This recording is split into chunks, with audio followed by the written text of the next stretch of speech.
Good evening and welcome to Jeo Tv online news at 9. I'm Anifat Ismail. The news headlines: Tinubu's reforms stabilizing economy, reducing poverty, Shetima says. Representatives seek youth inclusiveness in governance. Federal government directs WAEG, NECO to adopt CBT by 2026. INEC pushes for constitutional amendment. Afenifere blames rising terrorism on foreign interests. NEMA receives over 200 stranded Nigerians back from Libya. FRS orders banks to close unauthorized tax collection accounts. Bono resettles 300,000 ex-Boko Haram terrorists.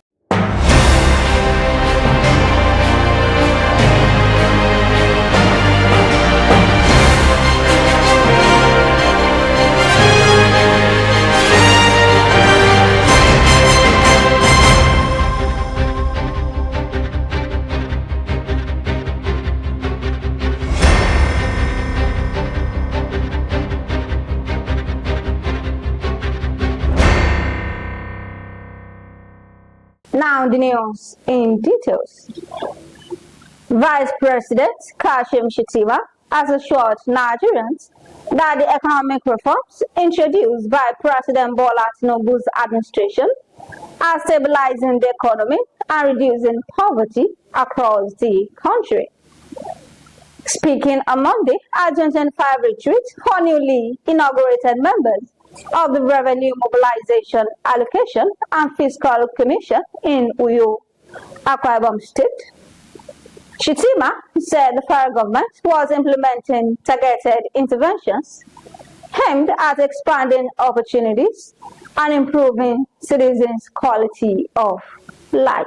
The Speaker of the House of Representatives, Tajuddin Abbas, has said the country's democracy must be measured by how much the critical stakeholders, including the youth, are involved in the processes. Abbas stated this at the Speaker New Media Exchange 2025 at the National Assembly Complex in Abuja. While addressing a group of social media influencers made up largely of young Nigerians, the Speaker highlighted the importance of the teeming youth population and their voice in the internet to democracy. The federal government has directed the West African Examinations Council and the National Examinations Council to fully transition to computer-based testing by 2026. The Minister of Education, Dr. Tunji Alausa, gave the directive during a visit to several centers hosting the ongoing 2025 Unified Tertiary Matriculation Examination in Abuja, where he commended the Joint Admissions and Matriculation Board for its high level of coordination, transparency, and integrity. The minister said WAEC and NECO must begin conducting their objective tests via CBT by November 2025, with full implementation, including essay component, expected by May-June 2026 examination season. The Independent National Electoral Commission, INEC, on Monday renewed calls for the amendment of the Constitution to allow Nigerians in the diaspora, as well as certain categories of citizens within the country, to participate in future elections. Beyond expanding voting access, the Commission is also advocating reforms to modernize the process of voter identification. The proposals were included in a comprehensive set of electoral reform recommendations presented by INEC, aimed at promoting the legal structure and underpins Nigeria's electoral system.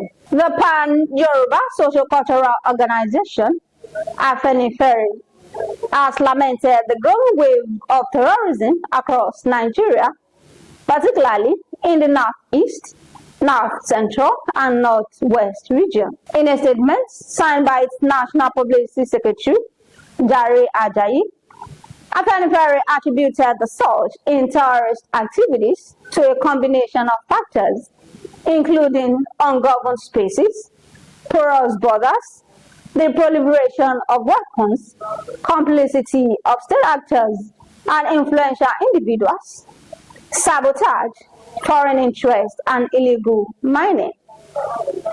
The organization further blamed ethnic groups, quest for territorial dominance, instability in Sahel countries, former pastoralist conflict, a growing army of uneducated youth, particularly in the north, and socio-economic issues such as unemployment, weak state presence, and a rising culture of wealth acquisition at any cost. The National Emergency Management Agency, NEMA, Lagos Operations Office, and other stakeholders on Monday received 203 vulnerable Nigerians returnees from Libya. This was according to a statement shared on NEMA's official X handle on Tuesday. The agency, in that statement, noted that the returnees were received at the Murtala Mohammed International Airport cargo terminal in Lagos. The Federal Inland Revenue Service has directed banks across the country to immediately identify and close any tax and levy collection accounts not authorized under its Tax Pro Max platform. The directive, aimed at promoting transparency and ensuring uniformity in tax collection, was disclosed in a public notice issued by the FIRS chairman, Zach Adedeji. The FIRS warns that all banks participating in its collection, remittance, and reconciliation scheme must comply without delay, discontinue the use of unauthorized accounts, and ensure only transactions initiated from Tax Pro Max platform are processed. Borno State Governor Babangana Zulum has disclosed that the state has reintegrated no fewer than 300,000 repentant Boko Haram terrorists over the past 3 years. Governor Zulu made the revelation while receiving the Minister of Defense, Badaru Abubakar, the Chief of Defense Staff, General Christopher Musa, and other top military commanders during their visit to Maiduguri. While acknowledging the efforts of the Nigerian military, the governor noted that several challenges continue to hamper the effective fight against terrorism and called for urgent intervention.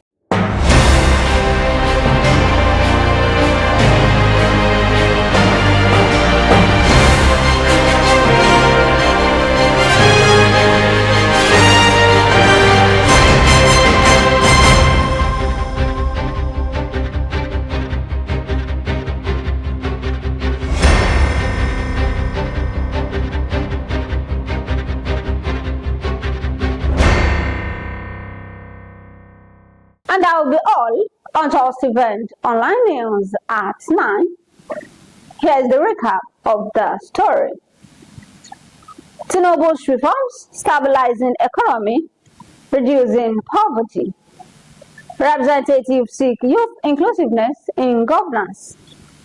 Federal government directs WAEC, NECO to adopt CBT by 2026. INEC pushes for constitutional amendment. Afenifere blames rising terrorism on foreign interest. NEMA receives over 200 stranded Nigerians back from Libya.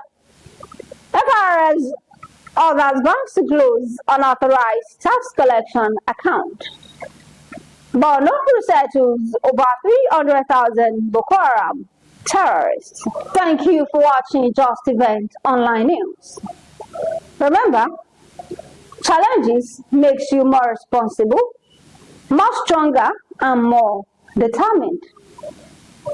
For more news, visit www.justeventsonline.com and to read more updates. Follow us on our social media platforms with a tap at Just Event Online. You can also send us an email on justeventsonline@gmail.com. I'm Anifat Ismail. Good night.